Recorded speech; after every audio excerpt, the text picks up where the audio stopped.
आइए सुनते हैं अजा एकादशी व्रत की कथा। अजा एकादशी का व्रत जो कि हर वर्ष भाद्रपद माह के कृष्ण पक्ष की एकादशी तिथि के दिन अजा एकादशी का व्रत किया जाता है। यह एकादशी का व्रत समस्त प्रकार के पापों को नष्ट करने वाला है। एकादशी का व्रत जो कि हर माह के कृष्ण पक्ष और शुक्ल पक्ष की एकादशी तिथि के दिन एकादशी का व्रत किया जाता है और हर व्रत का अपना अपना विशेष महत्व माना गया है। इसी प्रकार से भाद्रपद माह के कृष्ण पक्ष की एकादशी का अपना विशेष महत्व माना गया है। इस व्रत को करने से अश्वमेध यज्ञ के बराबर पुण्य फलों की प्राप्ति होती है।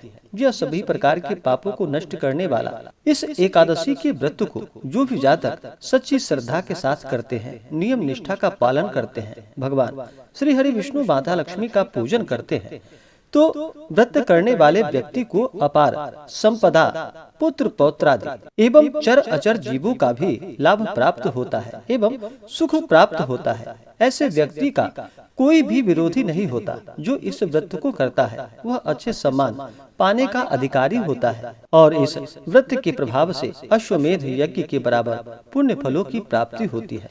तो आइए सुनते हैं अजा एकादशी व्रत की कथा। तो बोलिए प्रेम से भगवान विष्णु की जय। एक बार अर्जुन ने भगवान श्री कृष्ण से कहा कि हे पुंडरीकाक्ष, मैंने श्रावण शुक्ल एकादशी अर्थात पुत्रदा एकादशी का सविस्तार वर्णन सुना।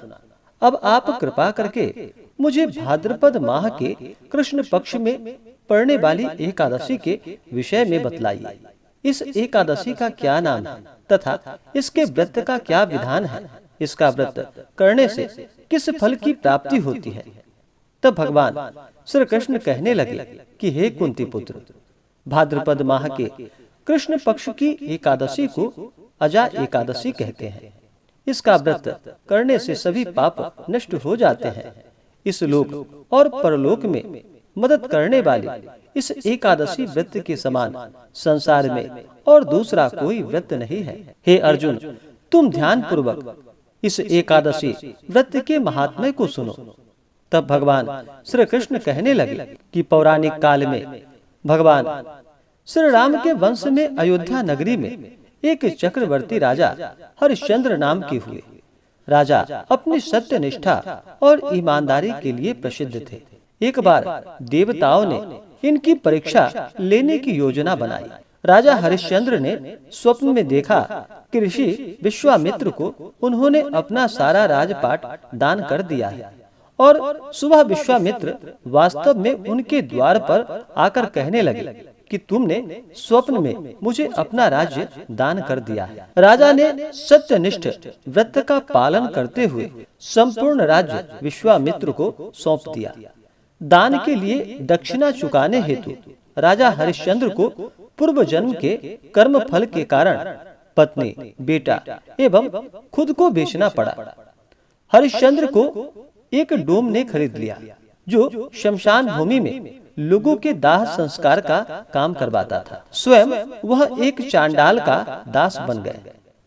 उसने उस चांडाल के यहाँ कफन लेने का काम किया, किंतु उसने इस आपत्ति के काम में भी सत्य का साथ नहीं छोड़ा। जब इसी प्रकार उसे कई वर्ष बीत गए तो उसे अपने इस नीच कर्म पर बड़ा दुख हुआ और वह इससे मुक्त होने का उपाय खोजने लगा। वह सदैव इसी चिंता में रहने लगा कि अब मैं क्या करूं, किस प्रकार इस नीच कर्म से मुक्ति पाऊंगा। एक बार की बात है कि वह इसी चिंता में बैठे थे कि गौतम ऋषि उनके पास पहुंचे। हरिश्चंद्र ने उन्हें प्रणाम किया और अपनी दुख भरी कथा उन्हें सुनाई। राजा हरिश्चंद्र की दुख भरी कथा को सुनकर महर्षि गौतम भी अत्यंत दुखी हुए और उन्होंने कहा कि हे राजन, भाद्रपद माह के कृष्ण पक्ष की एकादशी का नाम अजा है। तुम उस एकादशी का विधि विधान पूर्वक व्रत को करो तथा रात्रि को जागरण करो। इससे तुम्हारे सभी पाप नष्ट हो जाएंगे। महर्षि गौतम इतना कहकर आलोप हो गए। अजा नाम की एकादशी आने पर राजा हरिश्चंद्र ने महर्षि के कहे अनुसार विधान पूर्वक उपवास तथा रात्रि जागरण किया। इस व्रत के प्रभाव से राजा के सभी पाप नष्ट हो गए उस समय स्वर्ग में नगाड़े बजने लगे तथा पुष्पों की वर्षा होने लगी। उन्होंने अपने सामने ब्रह्मा, विष्णु, महेश तथा देवेंद्र आदि देवताओं को खड़ा पाया। उन्होंने अपने मृतक पुत्र को जीवित तथा अपनी पत्नी को राजसी वस्त्र तथा आभूषणों से परिपूर्ण देखा। व्रत के प्रभाव से राजा को पुनः अपने राज्य की प्राप्ति हुई।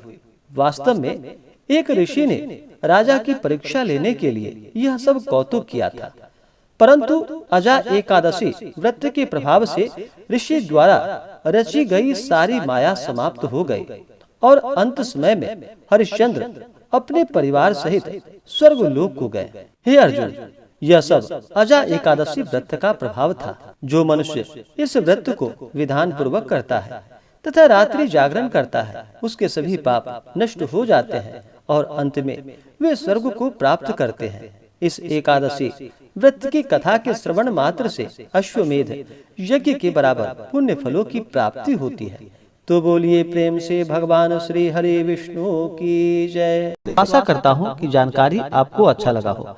ऐसे ही जानकारियाँ प्राप्त करते रहने के लिए हमारे इस चैनल को लाल बटन दबा करके सब्सक्राइब करें, साथ में बेल आइकन घंटी को दबाना न भूलें, ताकि मेरे वीडियो का नोटिफिकेशन आपको समय से मिलता रहे। वीडियो को लाइक करें, शेयर करें। जय माता दी। धन्यवाद।